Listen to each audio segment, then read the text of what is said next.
Y llegamos ahora al capítulo 7. En este capítulo, Cristo halla una fe más grande en el centurión gentil que en cualquiera de los judíos. Jesús sana al siervo ausente. Levanta de los muertos al hijo de la viuda de Naín. Responde a los mensajeros de Juan. Testifica de Juan y se muestra amigo de los pecadores. En este 7º capítulo del Evangelio según San Lucas, encontramos este primer incidente, el del centurión, que tenía un sirviente que fue sanado por Jesucristo desde una distancia.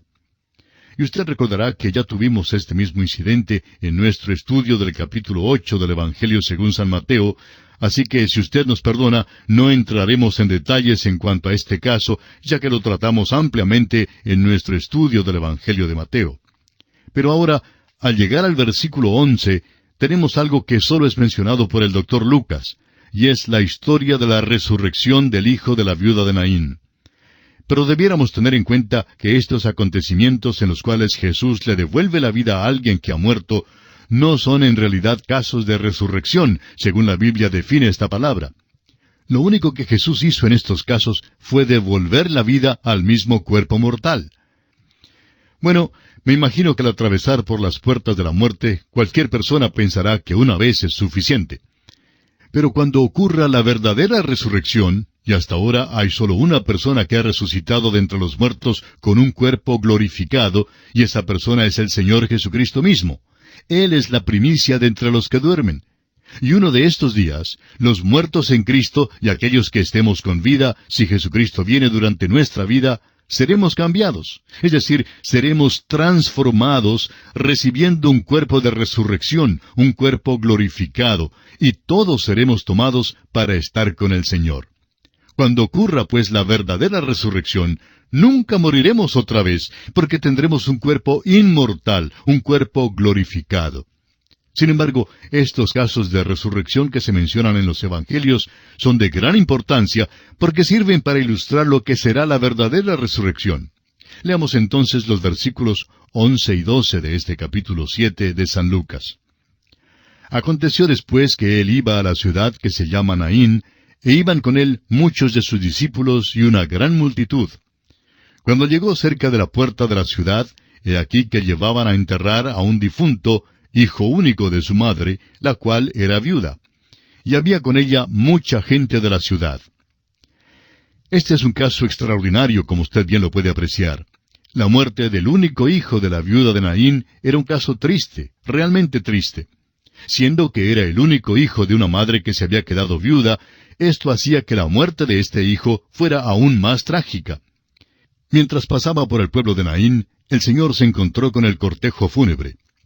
Alguien ha dicho que el Señor interrumpió todos los funerales con que jamás se encontró. Opinamos que Cristo resucitó a más personas que las 3 que se mencionan en la Biblia. Estos 3 casos que se registran son ilustraciones.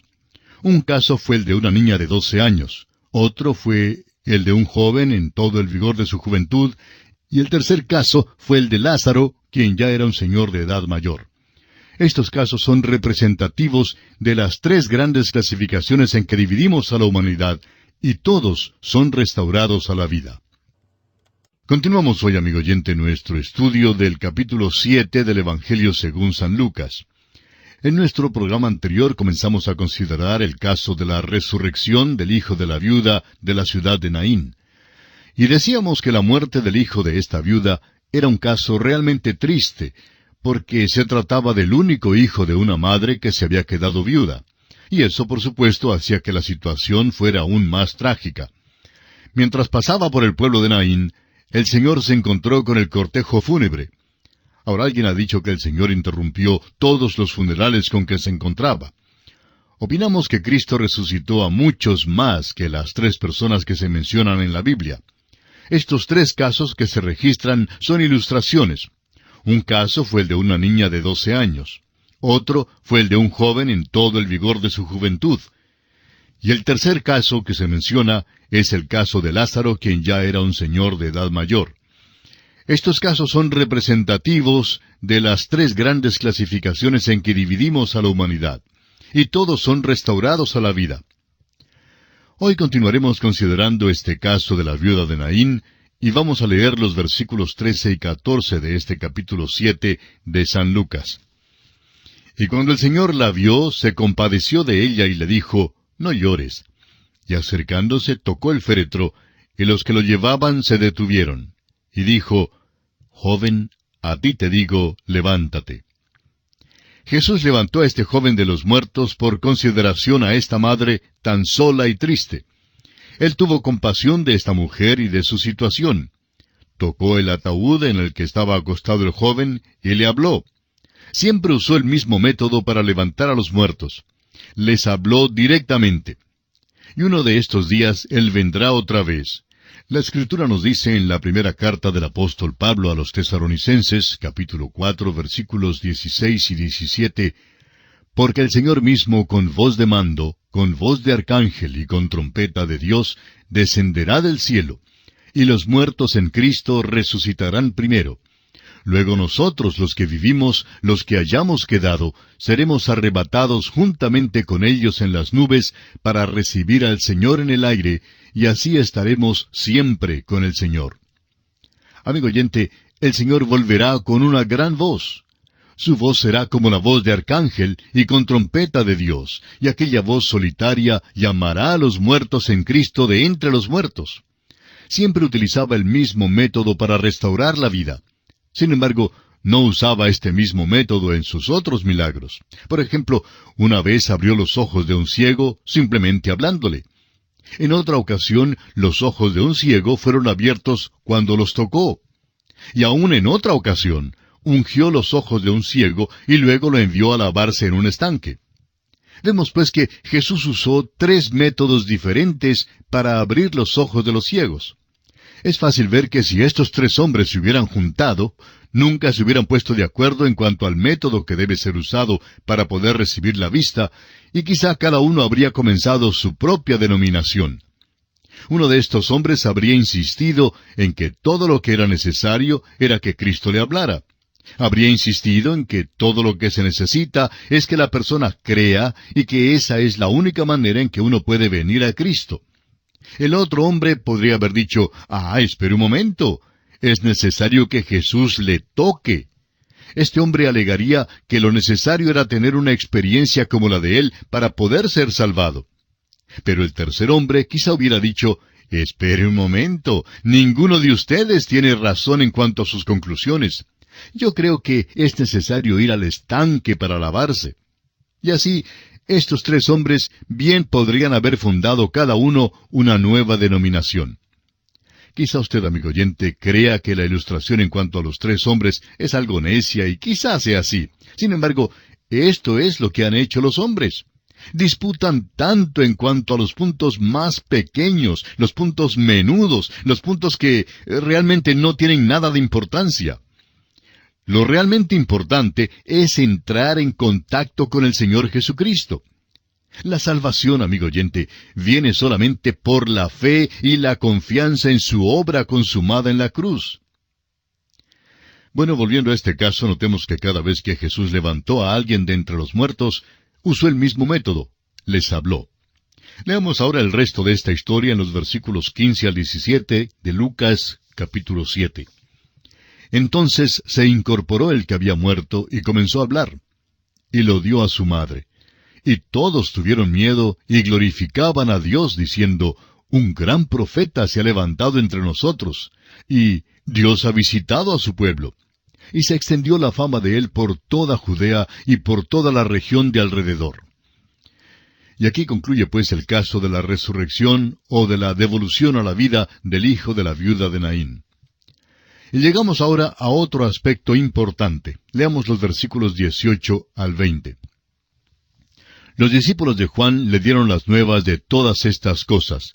Y llamó Juan a 2 de sus discípulos, y los envió a Jesús para preguntarle, ¿eres tú el que había de venir, o esperaremos a otro? Cuando pues los hombres vinieron a él, dijeron, Juan el Bautista nos ha enviado a ti para preguntarte, ¿eres tú el que había de venir, o esperaremos a otro? En este tiempo Juan el Bautista envió a algunos de sus discípulos al Señor Jesús para hacerle unas preguntas, porque Juan estaba confundido en cuanto al significado de ciertos eventos. Ahora hemos conocido ya a Juan el Bautista en nuestros estudios de los Evangelios de Mateo y de Marcos, y vimos que su vestir era muy pintoresco y extraño. Y hoy en día también hay quienes adoptan una manera de vestir peculiar. Vivimos en un día cuando se le hace gran énfasis al modo de vestir y al modo de peinarse. Parece que hoy en día estas cosas han llegado a ser muy importantes. Tanto es así que algunos piensan que con solo adoptar cierto modo de vestirse o de peinarse han llegado a ser personas muy religiosas. Pero creemos que la adopción de este ropaje estrafalario solo puede indicar que usted ha llegado a ser algún chiflado religioso. Es verdad que Juan el Bautista se vistió de una manera muy extraña, pero su vestir no fue lo que le hizo un hombre tan extraordinario. Fue su mensaje y su ministerio lo que le colocaron aparte y no su manera de vestir. Fue llamado por Dios, y sería bueno que usted, amigo oyente, también se asegure de que usted es llamado por Dios, si es que va a llevar un traje religioso. Muchas personas creen que al adoptar los adornos y las vestimentas exteriores del cristianismo, podrán llegar así a ser cristianos.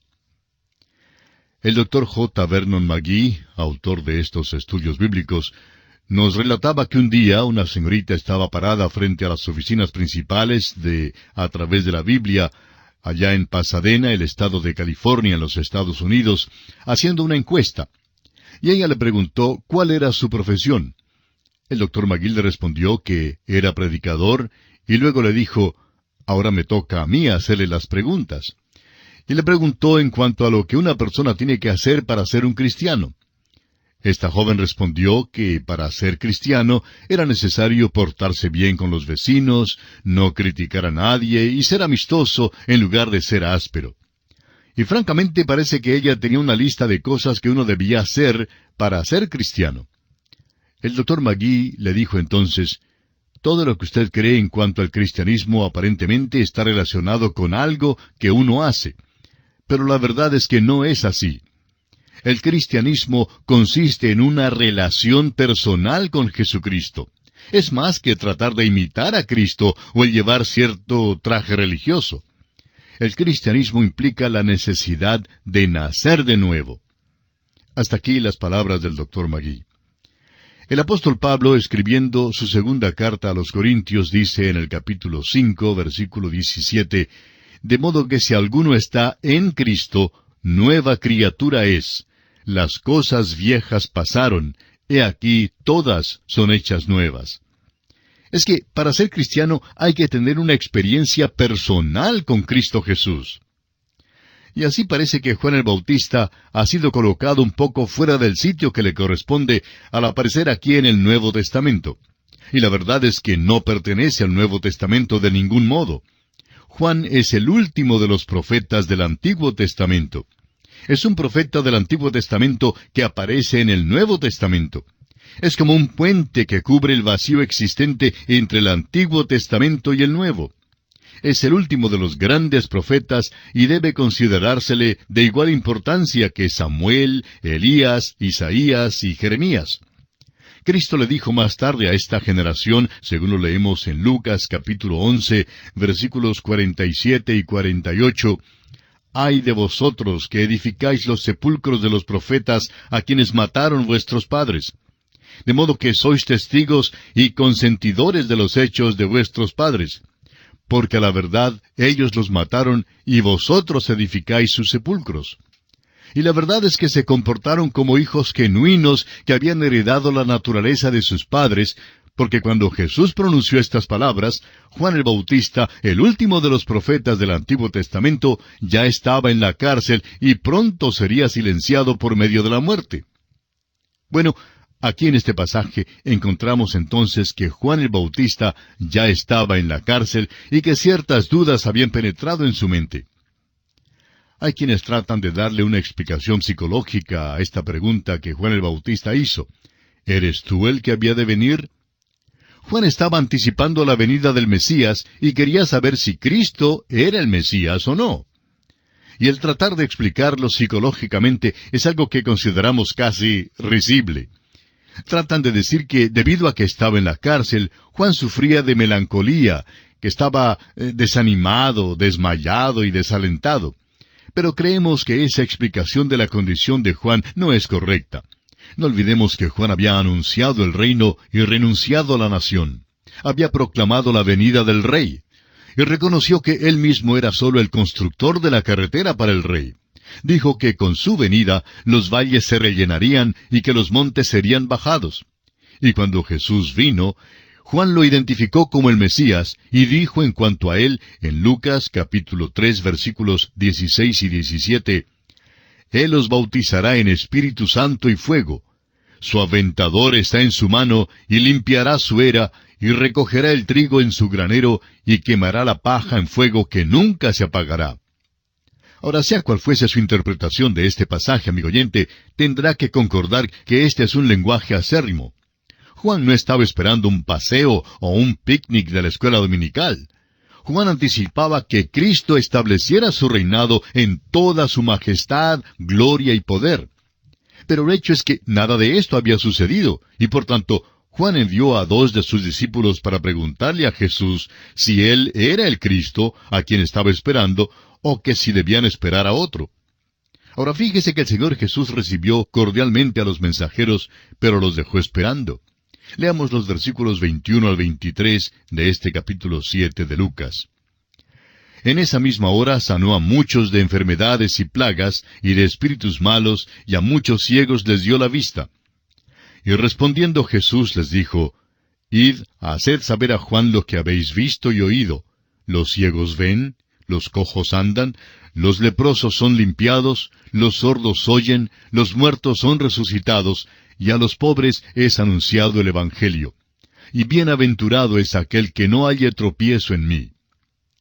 Jesús dejó esperando a estos discípulos de Juan mientras hacía muchos milagros. Ahora los dejó esperando para que pudieran volver a donde Juan y decirle que habían visto el cumplimiento de las profecías en cuanto al Mesías. Y si es que usted, amigo oyente, quiere comprobar la exactitud de la profecía cumplida, Isaías capítulo 35, versículos 4 al 6 declaran, Decid a los de corazón apocado, esforzaos, no temáis. He aquí que vuestro Dios viene con retribución, con pago. Dios mismo vendrá y os salvará. Entonces los ojos de los ciegos serán abiertos y los oídos de los sordos se abrirán. Entonces el cojo saltará como un ciervo y cantará la lengua del mudo, porque aguas serán cavadas en el desierto y torrentes en la soledad. Jesús les mandó a estos 2 discípulos de Juan que regresaran donde él y le dijeran que habían visto las credenciales del Mesías. Ahora esto es muy importante, y creemos que estas palabras que siguen aquí en el versículo 23 del capítulo 7 de San Lucas figuran entre las más iluminadoras que haya pronunciado nuestro Señor Jesucristo. Él dice aquí, y bienaventurado es aquel que no halle tropiezo en mí. Amigo oyente, Él nos pide nuestra fe, aun cuando no podamos comprender. Aquí Él les dice a los discípulos de Juan que regresen donde Juan y le digan que Jesús no se está moviendo tan rápidamente como Juan quizá quisiera que lo hiciera, pero que estaba cumpliendo su misión a cabalidad. Quizá les dijo, y ahora he presentado mis credenciales, pero ante la presencia de dificultades intelectuales, díganle a Juan que mantenga su fe. Y esto es también lo que nos dice a usted y a mí hoy, amigo oyente. Nos pide que creamos en Él. Y así ocurre con los intelectuales hoy. Los deja esperando una interpretación mientras se dirige a aquellos cuyos corazones están abiertos a Él. El apóstol Pablo en su primera carta a los Corintios, capítulo 1, versículo 18, lo expresa así. Porque la palabra de la cruz es locura a los que se pierden, pero a los que se salvan, esto es, a nosotros, es poder de Dios. Ahora, las dudas no indican que uno sea inteligente. Al contrario, indican que uno es necio y son una señal de que no sabe nada. Señalan el hecho de que uno pertenece a un grupo que perece. Muchos profesores doctos se sientan en sus sillas giratorias en las bibliotecas polvorientas y mohosas, muy alejados de la vida y de la necesidad humana, y escriben sobre las dificultades intelectuales en torno a la aceptación de la Biblia, de la deidad de Jesucristo y de la redención con sangre. Y aquellos mismos profesores, cuando tienen un pequeño problema o disturbio, una manifestación en el predio de su universidad, no saben cómo solucionarlo. Puesto que no pueden solucionar problemas modernos, nos preguntamos, ¿Cómo pueden presumir saber tanto en cuanto a lo que tuvo lugar hace 2000 años? Se cuenta que durante la Segunda Guerra Mundial, 5 hombres que, según ellos mismos dijeron, eran ateos, quedaron desamparados en una balsa de caucho en medio del Océano Pacífico. Pasaron 20 días en aquella balsa en el mar donde fueron traídos cara a cara con Dios. Fue algo realmente asombroso. Pues después de aquella experiencia, todas sus dificultades intelectuales se desvanecieron y ninguno de ellos salió de aquella balsa todavía ateo. A veces pensamos en la posibilidad de meter a algunos de estos profesores que se creen tan intelectuales en una balsa y lanzarlos en medio del Océano Pacífico. Eso les haría mucho más bien que darles un doctorado en filosofía. Bueno, continuemos con los versículos 24 y 25 de este capítulo 7 de San Lucas. Cuando se fueron los mensajeros de Juan, comenzó a decir de Juan a la gente: ¿Qué salisteis a ver al desierto? ¿Una caña sacudida por el viento? Mas, ¿qué salisteis a ver? ¿A un hombre cubierto de vestiduras delicadas? He aquí los que tienen vestidura preciosa y viven en deleites, en los palacios de los reyes están. Ahora, ¿era Juan el Bautista una caña sacudida por el viento? De ninguna manera. Juan era fuerte y robusto. No se dobló con el viento como se doblan las cañas en la ciénaga. Juan era un hombre de convicciones firmes, convicciones fuertes. Y sabemos que no cambiaba con cada nueva novedad que se presentaba. Continuemos con los versículos 26 al 29. ¿Mas qué salisteis a ver? ¿A un profeta? Sí os digo, y más que profeta. Este es de quien está escrito: He aquí, envío mi mensajero delante de tu faz, el cual preparará tu camino delante de ti. Os digo que entre los nacidos de mujeres no hay mayor profeta que Juan el Bautista, pero el más pequeño en el reino de Dios es mayor que él. Y todo el pueblo y los publicanos, cuando lo oyeron, justificaron a Dios, bautizándose con el bautismo de Juan. Lo que ocurre es que este pasaje es el cumplimiento de las profecías de Malaquías, capítulo 3, versículo 1, que dice: He aquí yo envío mi mensajero, el cual preparará el camino delante de mí, y vendrá súbitamente a su templo el Señor, a quien vosotros buscáis, y el ángel del pacto, a quien deseáis vosotros. He aquí viene, ha dicho Jehová de los ejércitos. Lucas capítulo 7, versículo 27, es tomado de Malaquías 3:1, y establece a Juan el Bautista como el precursor del Mesías. Esto coloca a Juan por encima de todos los otros profetas, pues él era precursor de una nueva dispensación, pero al mismo tiempo establece que el que es menor en el reino de Dios es mayor que Juan, porque los que pertenecen al reino tienen aún mayores privilegios y poderes que Juan el Bautista. Continuamos hoy, amigo oyente, el estudio que estamos llevando adelante del Evangelio según San Lucas. En nuestro programa anterior estábamos hablando del testimonio de Jesús en cuanto a Juan el Bautista. Leímos hasta el versículo 29, y dijimos que este pasaje es el cumplimiento de las profecías que se encuentran en Malaquías, capítulo 3, versículo 1, y que el versículo 27 de este capítulo 7 de San Lucas es tomado de Malaquías 3:1, y establece a Juan el Bautista como el precursor del Mesías. Ahora esto coloca a Juan por encima de todos los otros profetas, pues él era precursor de una nueva dispensación. Pero al mismo tiempo establece que el que es menor en el reino de Dios es mayor que Juan, porque los que pertenecen al reino tienen aún mayores privilegios y poderes que Juan el Bautista. Continuamos hoy leyendo los versículos 30 al 32 de este capítulo 7 de San Lucas. Mas los fariseos y los intérpretes de la ley desecharon los designios de Dios respecto de sí mismos, no siendo bautizados por Juan. Y dijo el Señor: ¿A qué pues compararé los hombres de esta generación, y a qué son semejantes? Semejantes son a los muchachos sentados en la plaza, que dan voces unos a otros y dicen: Os tocamos flauta y no bailasteis, os endechamos y no llorasteis. Estas personas eran como una manada de chiquillos mimados. Y desafortunadamente hay muchas personas que son como ellos. Y parece que estos líderes religiosos eran así también en los tiempos de Cristo. El Señor dijo que eran como niños que juegan en el mercado. Uno de los niños dice, vamos a jugar a las bolas, pero algunos no quieren jugar a las bolas porque es demasiado alegre. Entonces otro sugiere que jueguen al funeral, pero otros no quieren jugar al funeral porque es demasiado triste. En otras palabras, eran consentidos. Nuestro Señor dijo que la generación religiosa de aquellos días era consentida, y esta parece ser también una descripción exacta de la iglesia ordinaria de hoy en día. Hay muchos que quieren que el pastor predique así, mientras que otros se van de la iglesia porque dicen que no predicó asá. En fin, nunca están conformes. Ahora leamos los versículos 33 al 35 de Lucas capítulo 7. Porque vino Juan el Bautista, que ni comía pan ni bebía vino, y decís, demonio tiene. Vino el Hijo del Hombre, que come y bebe, y decís, este es un hombre comilón y bebedor de vino, amigo de publicanos y de pecadores. Mas la sabiduría es justificada por todos sus hijos. Ahora algunos dicen, no me gusta ese predicador porque es demasiado intelectual y su tono de hablar es muy monótono. Otros, en cambio, dicen, no me gusta ese predicador porque golpea el púlpito y grita a todo volumen.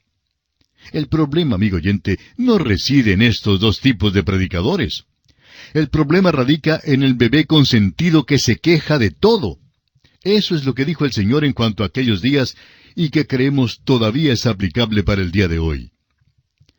Y llegamos ahora a otro aspecto importante. Jesús cena en la casa de un fariseo. Al entrar ahora en esta sección de este Evangelio, notemos que es una sección con material nuevo. Y cuando decimos que contiene material nuevo, nos estamos refiriendo a incidentes que no aparecen en los otros Evangelios sinópticos, y al proseguir nuestros estudios notaremos que en realidad son muchos los eventos en la vida de Jesucristo que solo son mencionados por el Dr. Lucas. Leamos entonces este pasaje que describe lo que ocurrió en una de las raras ocasiones en que Jesús salió a cenar. Leamos el versículo 36 de este capítulo 7 de Lucas.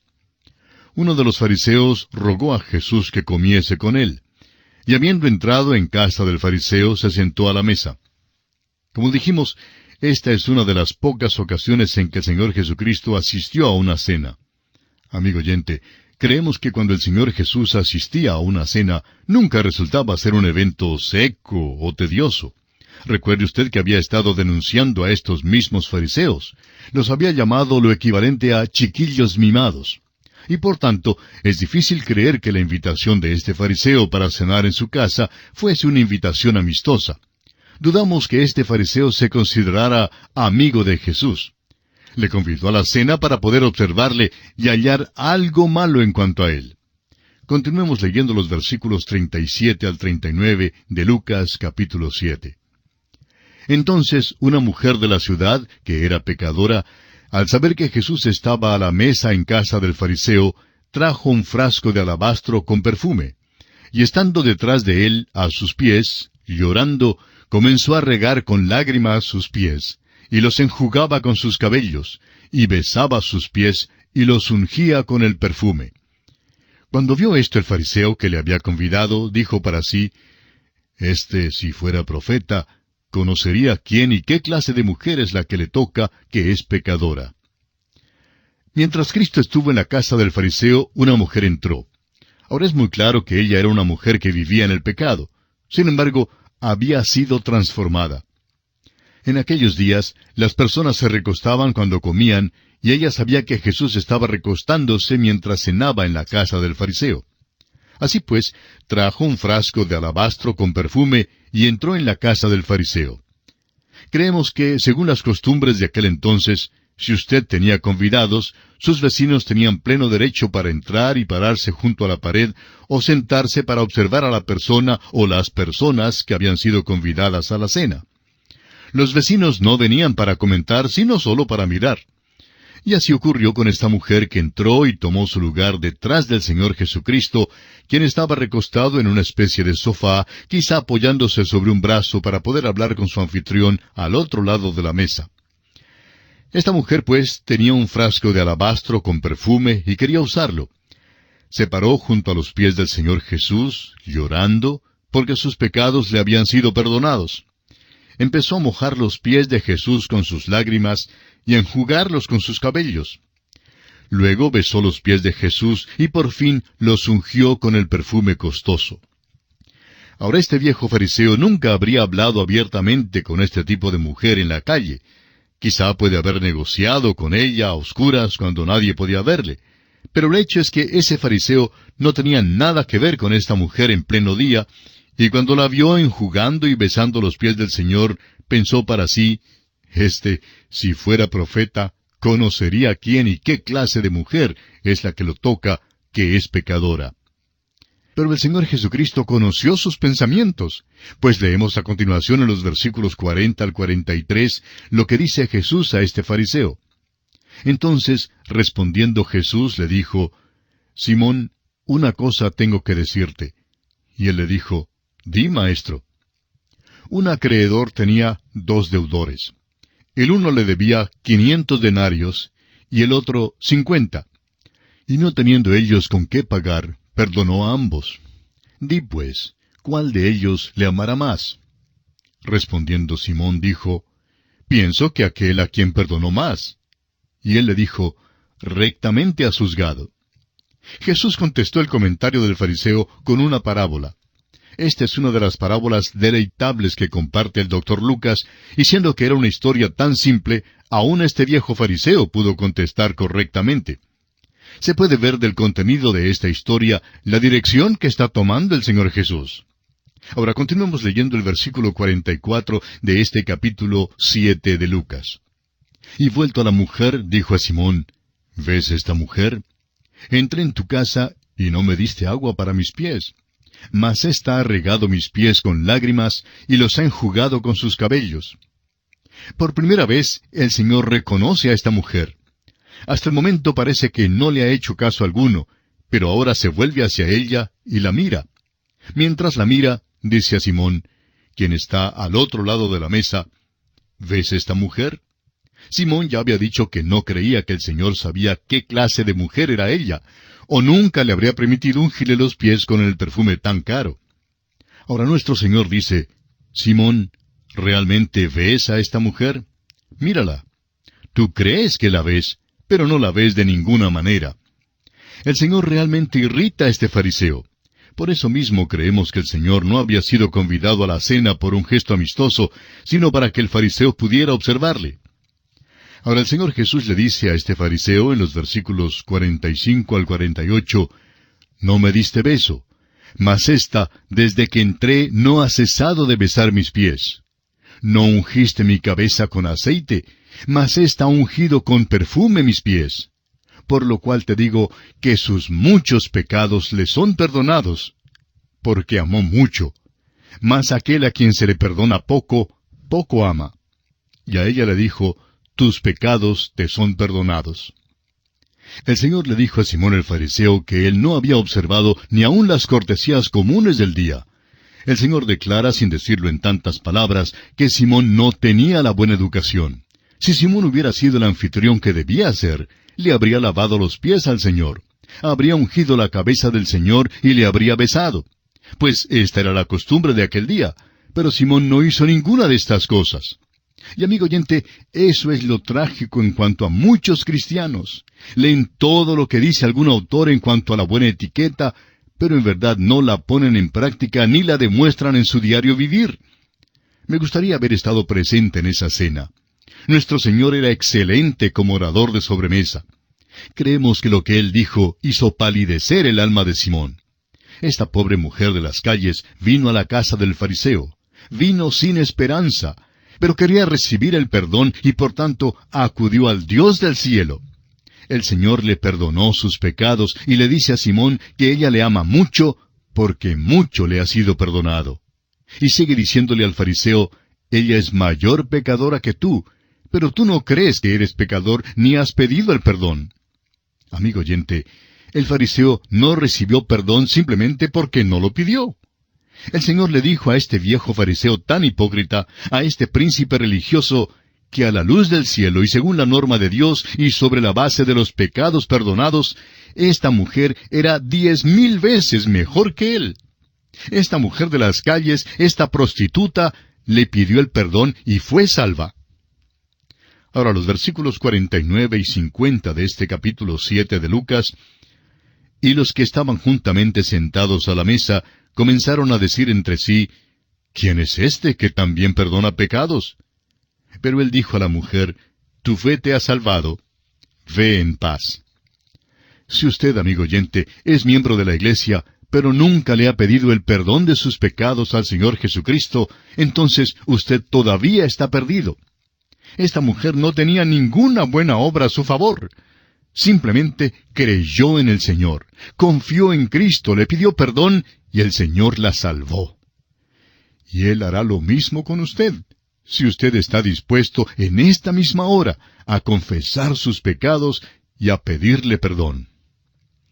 Y así, amigo oyente, concluimos nuestro estudio del capítulo 7 del Evangelio según San Lucas.